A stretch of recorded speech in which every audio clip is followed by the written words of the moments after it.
The Atlanta Braves offense continues to sputter as they drop a very winnable game on Tuesday night, 3-2 to the Colorado Rockies. Max Fried wasn't great, but the pitching did enough to win the game. The offense was just not able to get going. We'll talk about that and also how the Braves wasted another opportunity to gain ground on the New York Mets. All of that on today's episode of Lockedon Braves. So let's get into it. You are Locked On Braves, your daily Atlanta Braves podcast. Part of the Locked On Podcast Network, your team every day.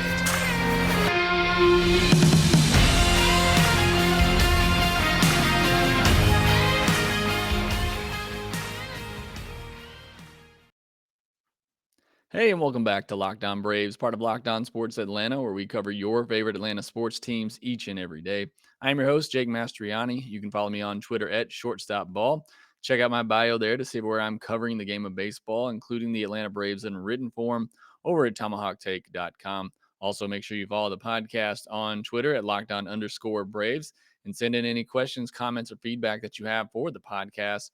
Subscribe to us on YouTube, hit that notification bell, and hit that thumbs up button on this video, as it does support the show a ton when you do that. And thanks for making Lockdown Braves your first listen each and every day. We post episodes daily, 5 days a week, Monday through Friday, and are free and available on all platforms. Today's episode is brought to you by BetOnline. BetOnline has you covered this season with more props, odds, and lines than ever before. BetOnline, where the game starts. The game on Tuesday for the Atlanta Braves did not go great. They lose 3-2 to the Colorado Rockies.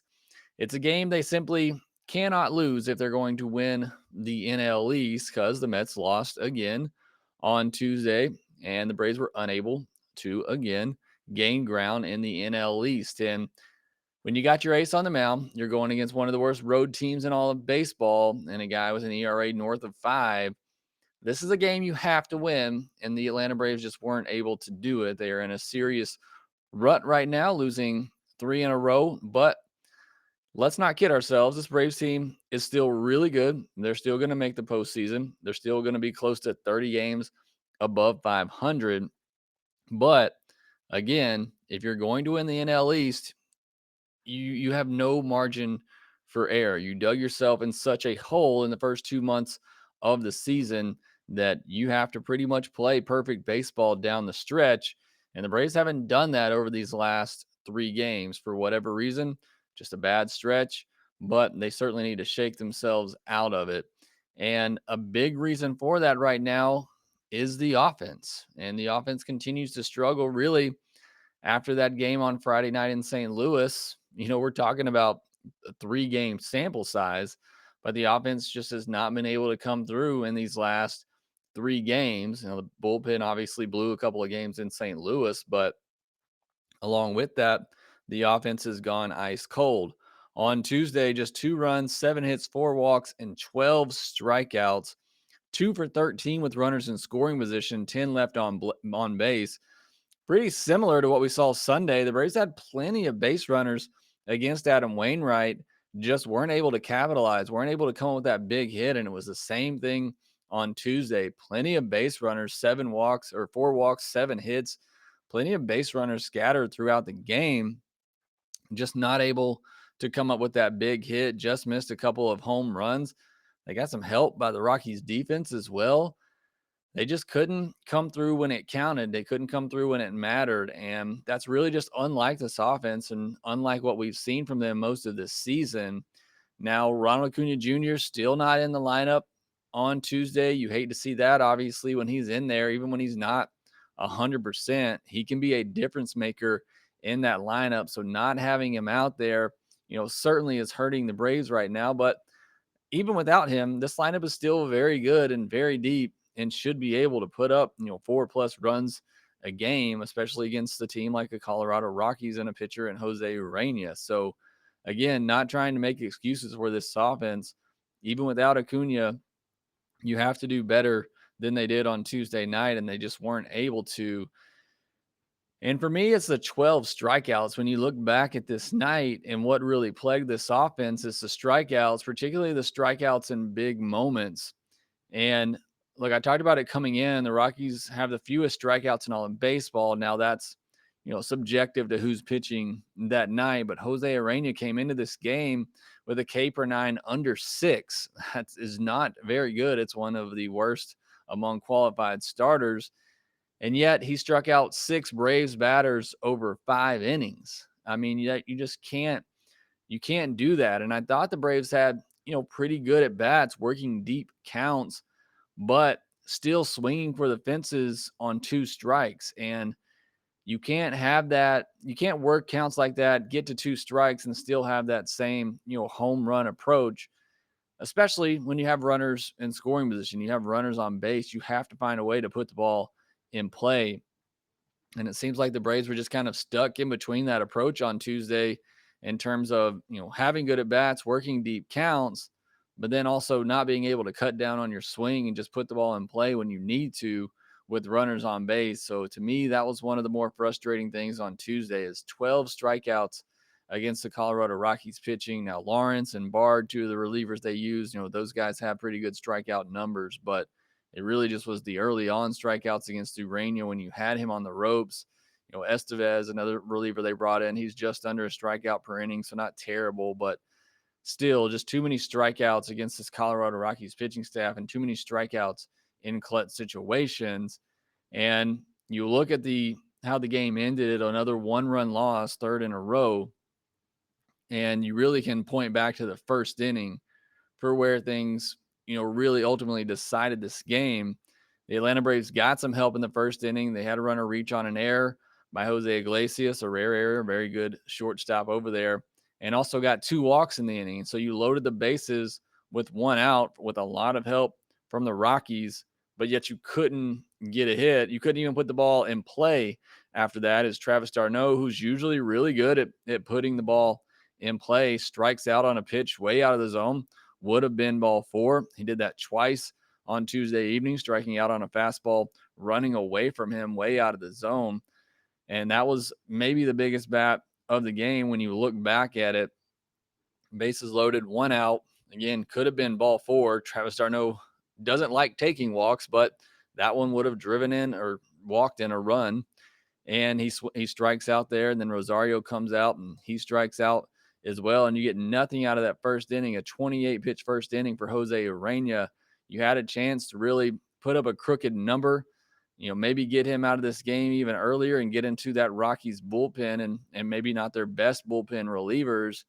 And you just weren't able to do that. And to me, that ultimately is what cost the Braves the game in this one, is that first inning, not being able to come up and with a hit when you needed to, with an opportunity or even a walk. Like I said, Travis d'Arnaud could have walked there and walked in a run and continued to drive up that pitch count for Urena, but just not able to come up with a hit at all and not get anything out of that first inning really came back to hurt the Braves in this game. Now, there was still plenty of game left, and I feel like the offense would, generate something, but again, this offense been struggling these last 3 games now. They've scored just 5 runs in the last 22 innings, and 3 of those came on a home run by Dansby Swanson on Sunday night. So offense just not what we're used to seeing, and perhaps it is just a cold stretch for them.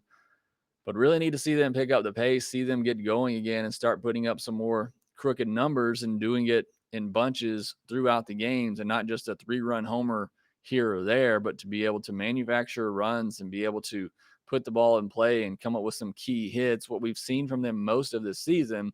Again, we're talking about a 3-game stretch here where the offense just hasn't been great. So I know they'll turn things around, but certainly frustrating to see them in a little bit of a funk like this. Max Fried wasn't great on Tuesday night either, but did enough to keep his team in the game and give them a chance to win. We'll talk about his performance next. BetOnline.net is your number one source for all your pro and college football betting needs and sports info this season as the football season gets underway. Find all the latest football league developments, game matchups, news, and podcasts, including this year's opening week's games. BetOnline is also your continued source for all your sport wagering information, including live betting, esports, and scores. The fastest and easiest way to check in on all your favorite sports and events, including MLB, MMA, boxing, and golf. Head to the website today or use your mobile device to learn more about the trends in action. Bet online, where the game starts. The Braves were hoping to get another ace-like performance from Max Fried on Tuesday, and turns out they really needed it as the offense didn't get going. Max Fried certainly wasn't great, but gave his team an opportunity to win. His final line: 5 innings, 7 hits, 1 walk, 3 runs, 2 of them earned, 3 strikeouts. The unearned run actually came on an error from Max Fried, a very rare error from Max Fried. So again, things just not going his way on Tuesday night. Threw 91 pitches, 55 of them for strikes. So not a typical Max Fried ratio there in terms of balls to strikes. And again, even made an error, which is rare for him. He made a great play earlier in the game, and Max Fried usually very sure-handed defensively, but that error ended up costing him dearly in that 5th inning as he gave up a couple of runs. He threw 35 four-seam fastballs and 35 curveballs. He was primarily fastball curveball. He didn't really work in that slider at all. And honestly, I didn't think he had much of anything working. His fastball velocity was down 1 mile per hour.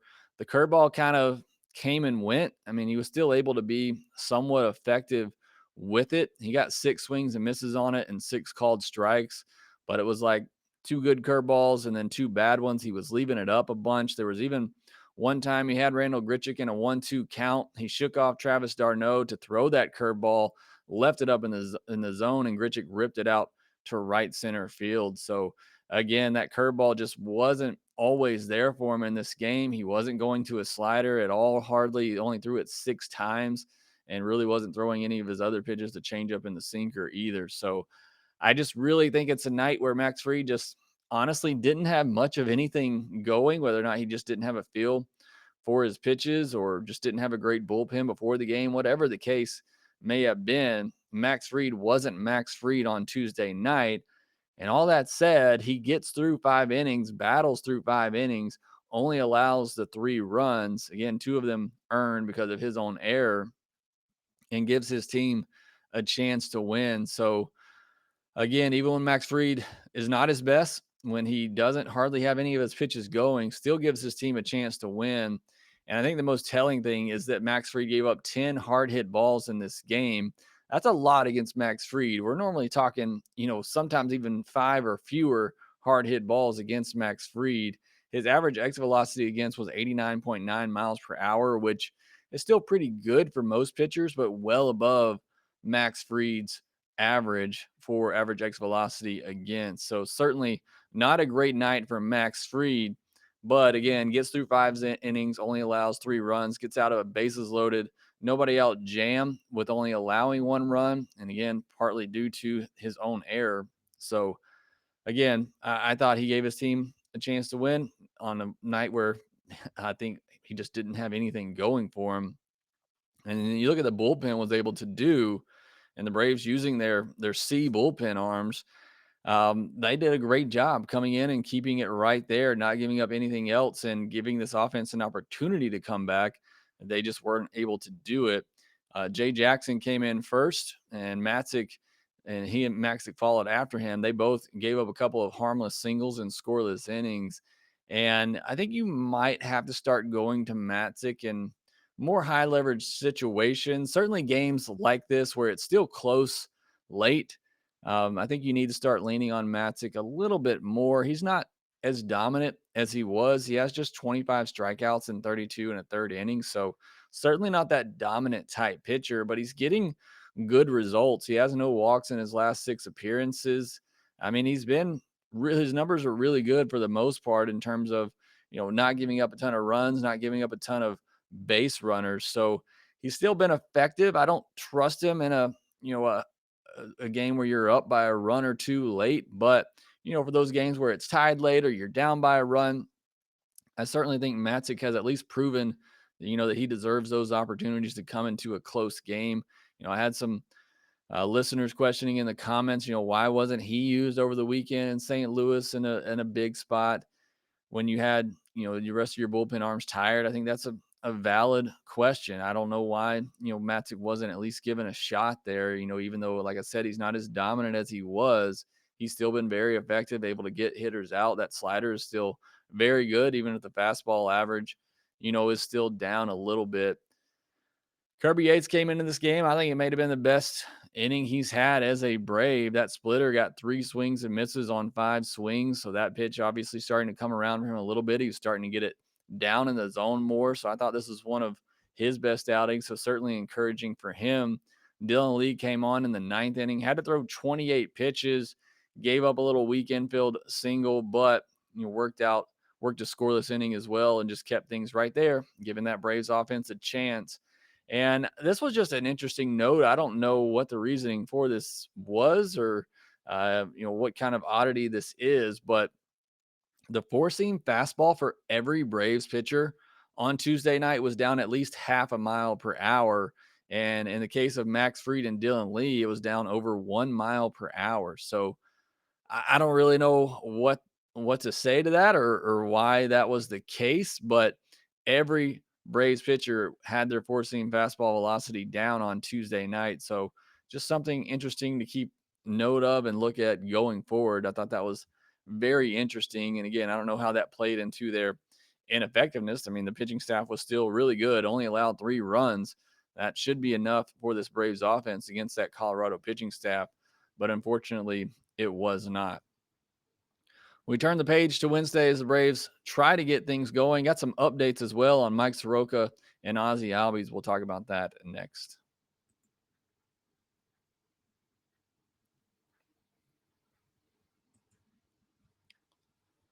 Some fun news on Tuesday as the Atlanta Braves brought back old friend Jesse Chavez, and he'll likely be joining the bullpen here in the next couple of days as rosters expand. But Jesse Chavez is back. It's his 4th time that the Braves have acquired Jesse Chavez, and I'm glad he's back. Look, he's a great clubhouse guy. He was really great for the Braves while he was here. I hated to see him go in that trade at the deadline with Tucker Davidson to the Angels for Raisel Iglesias, but the Braves have now traded for him twice in one season, and certainly glad that he's back. When I saw that the Angels had released him, I tweeted out immediately that he'd be coming back to the Braves, and kind of jokingly, but here he is and he's back. So hopefully he comes back. Hopefully he's as good as he was when he left. So certainly at least glad to have him out there for, some of the clubhouse chemistry and just a great guy that he has been for this Braves team. Ozzie Albies likely to begin a rehab assignment on Thursday. So that is great news. I would imagine he's been out a while, so he's probably going to need at least, a week's worth of games to get back into things. But I don't think they'll hold him out too long if he looks ready to go. But it looks like he could be returning perhaps sometime next week. But certainly good to see him ready to get back out there and playing again and working his way back. This offense, as you know, right now could maybe use a little bit of spark. Maybe that'll be Ozzie Albies. And then Mike Soroka set to make his 4th rehab start on Friday at Gwinnett. He threw 75 pitches his last time out, so we'll see if he's able to increase that a little bit. I still think he maybe gets one more rehab start after this one. Originally, I thought maybe he could just do 4 and come up, but I'm starting to think that maybe he gets another one even after this one. But still, we're getting really close. That pitch count is getting up. So all things looking good for Mike Soroka. Hopefully he gets some better results this time out. I know it's not necessarily about the results right now. It's just getting him stretched out. But the results at Gwinnett so far in his last 2 starts haven't been great. But again, getting that pitch count up, and he retired 9 of the last 10 batters that he faced in his last outing. So hopefully maybe he's got something going now. He'll take that into his next start. But certainly happy for Mike Soroka. Hope that we get him back soon. And I mentioned Ron Acuna Jr. was still out of the lineup on Tuesday. Hopefully he'll be back soon. But as I talked about on the postcast, a little worrisome. You hear him continue to talk about how he just doesn't trust that knee and he doesn't always know if he can turn on it. That's a little worrisome for me, at least with Ronald Acuna Jr., as the Braves really need him in the lineup and they really need him to be that MVP type guy that we know that he can be. As far as Wednesday's matchup, you got Ryan Feltner versus Kyle Wright. Look, the Braves are heavily favored on paper in all these pitching matchups, and this is certainly another one. Ryan Feltner, 25 years old, a 5.87 ERA, a 142 WHIP, and 61 and a third innings with 51 strikeouts. In his last 7 games, he's 1-3 with a 6.25 ERA and a 1.61 WHIP with 13 walks and just 20 strikeouts in 31 and 2/3 innings. He has gotten through 5 innings in just 2 of his last 8 starts. Mid-90s fastball with some good spin and then a slider as his put-away pitch. Braves offense needs to go off on this guy. Again, somebody that doesn't strike out a lot of batters. Braves need to cut down on those strikeouts, just way too many on Tuesday. But another opportunity for this offense to have a good game. As for Kyle Wright, he has been really great. Over his last 7 starts, he's 6-1 with a 3.02 ERA and a 107 WHIP with 8 walks and 41 strikeouts in 44 and 2/3 innings. He's given up 2 earned or less in 8 of his last 10 starts. So he's giving you consistently good starts. He's consistently going deep in the games, and he's consistently giving up 2 earned or less. I mean, I can't say enough good things about Kyle Wright in the breakout season that he's having, but none of that matters if the offense can't get going and the offense can't give you runs. So need to see them have a breakout performance against Ryan Feltner and the Rockies on Wednesday to really get going. 4+ runs. Kyle Wright with a good start. Get a win. Hopefully get on a run here and win this series and then sweep the Marlins over the weekend before going on a very difficult West Coast trip. So got to take advantage of these games, win the games that you should. Weren't able to do that on Tuesday. We'll see if they can bounce back and get it done on Wednesday. Thanks for making Lockdown Braves your first listen of the day. We'll be back tomorrow covering Wednesday's game and talking about the biggest moments from that. Now go make your second listen, Locked On MLB, where MLB expert Paul Francis Sullivan brings humor, passion, and a unique perspective on every team and talks about the biggest stories from around the league. Again, thanks for listening. Be sure to follow us on Twitter at @LockedOn_Braves. You can follow me at ShortstopBall. Also, make sure you rate, review, and subscribe to the podcast wherever you get your podcast, and we will talk to you next time.